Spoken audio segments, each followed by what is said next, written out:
Hey y'all. So I just brought the babies some grapes. This time they like grapes. And do you hear her?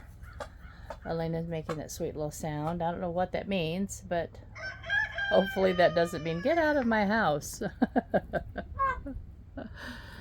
And Ratchet's, yeah, he's fussing. Poor Ferdinand has been over here hanging out outside of this little enclosure, mostly out there. He likes coming where he can see them really well. And a few minutes ago, he flew up on top of the wire. There he is. And he's saying, I really, really, really want in there. The problem is that I'm just concerned about introducing them in a small space. I'm hoping that he and Ratchet will be good buddies, but I don't want to introduce them in a small space where it could end up being just not a good thing. We're getting down to the wire though. I'm thinking probably about another 2.5 weeks or so, shooting toward the end of March. But he's so pitiful. I feel so sorry for that boy. It's just not okay. He says, how come all of my family are in there and I'm out here? Watch them pace.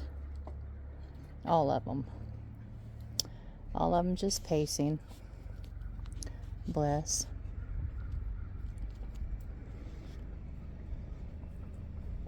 Hi, darlings. Well, I'm looking very, very forward to that time when they can be released. And Chelsea and I are going to work in here on Monday. I have built the 2 new nesting boxes, and we're going to put them pretty high on this wall right here, about 4 feet high.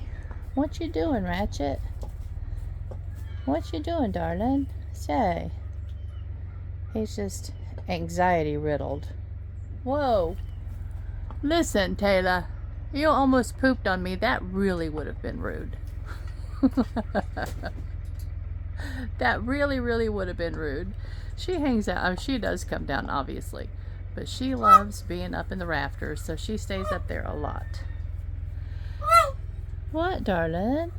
What? What? So Chelsea and I had noticed the other day that they seem to be carrying feathers back under here. And so she brought some branches over, because in the wild, peacocks do nest on the ground. And of course, we built them the nesting box, and we're going to put them to 2 nesting boxes over there. But covering them over, leaving them a space where they can get in, obviously, so that maybe they will want to nest on the ground and will feel secure and like this is where they're supposed to be down low. So we're going to do the same thing over here and put some branching in front of the nesting boxes. You're still pooping and I'm still down here. That's really rude. She says, maybe I'm suggesting you leave me alone. But so we're getting close to having this enclosure completely finished. I want them to be used to nesting in here before they're released, because I'm really, really, really hoping that they will come back in here to nest instead of nesting in the garden or somewhere like that. If you remember, that's where Isabella nested when she was attacked by predators. We're still suspecting that the predators were coyotes. But if they will come in here to nest, that will make them safer, and I will certainly be much happier about it.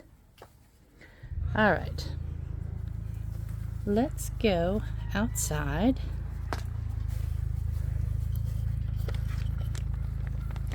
And just look at this day, y'all.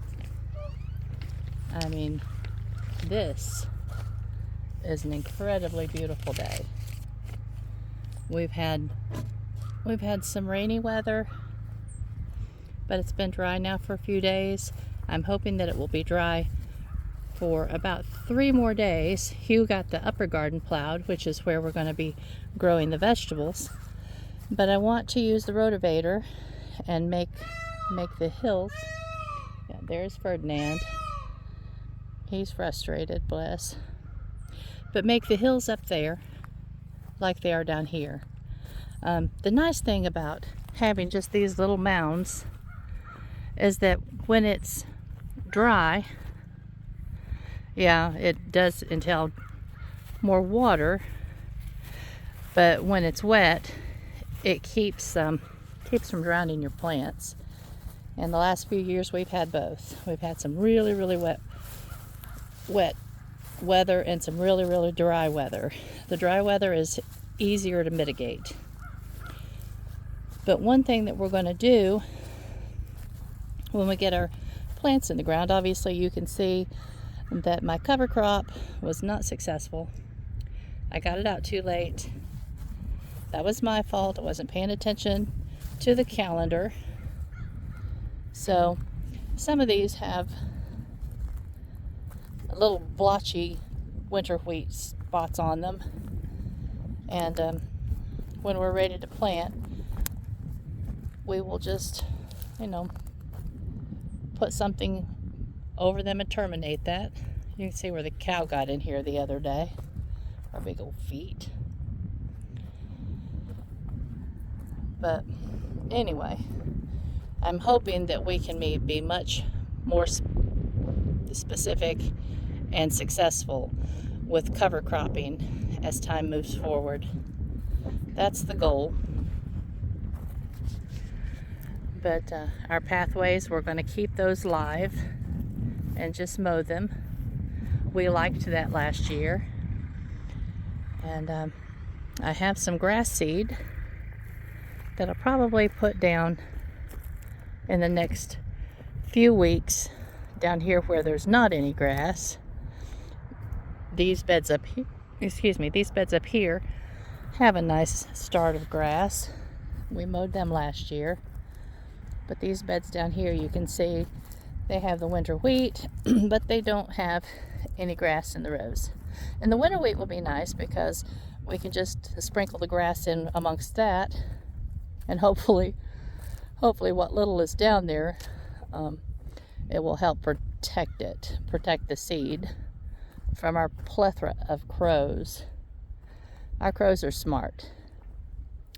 Yes, they are, but they're also well fed. So I'm hoping that they will just leave the seed alone and just eat the leftover chicken food.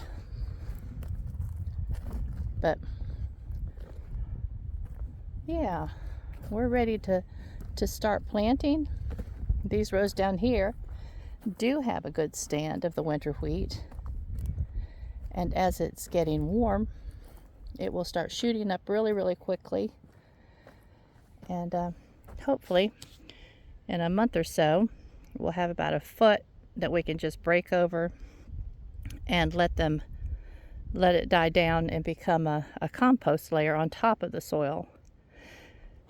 That's the plan. The plan is to not have to put compost on our beds at all, but to use the cover crop as compost. As we break it over and terminate it, it will lay there. It will keep, we've just had some really, really hot weather, so it will help to keep the soil cooler. It will also help to keep the soil moister and more moist. I'm not sure how to say that. So it will serve a number of purposes. It will also, because there's something growing in the ground all the time, which is so important. Gives your little microbes something to feed on. And so I don't want, after this year, we've not been very successful keeping something on them, but after this year, I hope there's never a time when we won't have something growing on these beds. And then across the road, you can't see the beds over there, but Chelsea and I worked in them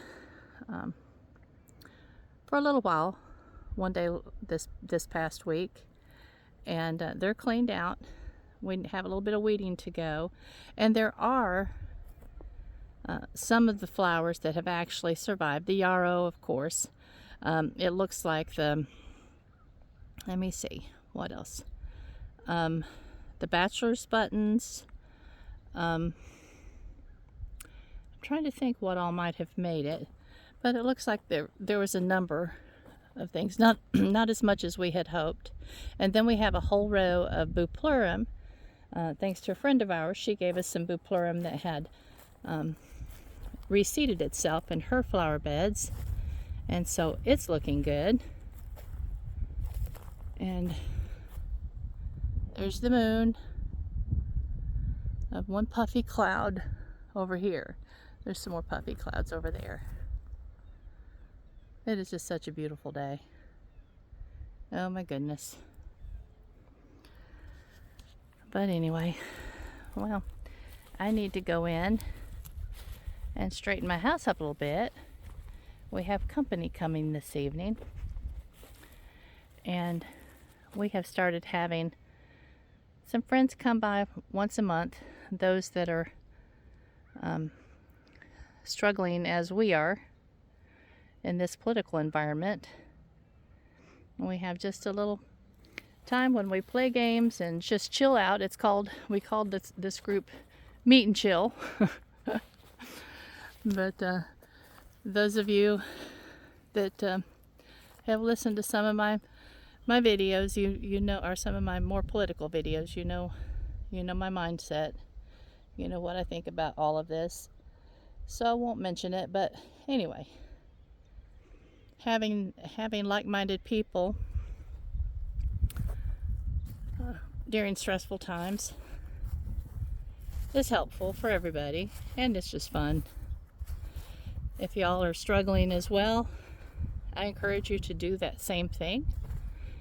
Maybe invite 2 or 3 families over that have the same political bent as you, who want to see this country succeed, and just have a fun time.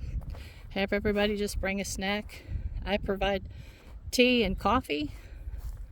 Everybody brings a snack, and we just play games. We do have one room set aside for political chatter. If somebody just really feels like they need to discuss what's going on, they can go in there, and I'm happy to go in there with them, because you know I'm a political geek. But if everybody just needs to get away from it for a while, which seems to be more the case, we just meet in the dining room and play games. But we'll get through this, y'all. We'll get through this. I'd like to say intact. I'm not sure about that. But we will get through this. In the meantime, I'm going to enjoy this beautiful day. I wish I could stay outside and just find something to do in the dirt. There's plenty, but I suppose I had better go inside and get me cleaned up, straighten my house up, and get ready for company. You and I don't have company very often. We're just kind of homebodies and loners. But every now and then it's nice to have company. All right, y'all. Love you much. And I'll talk to you soon. Bye-bye.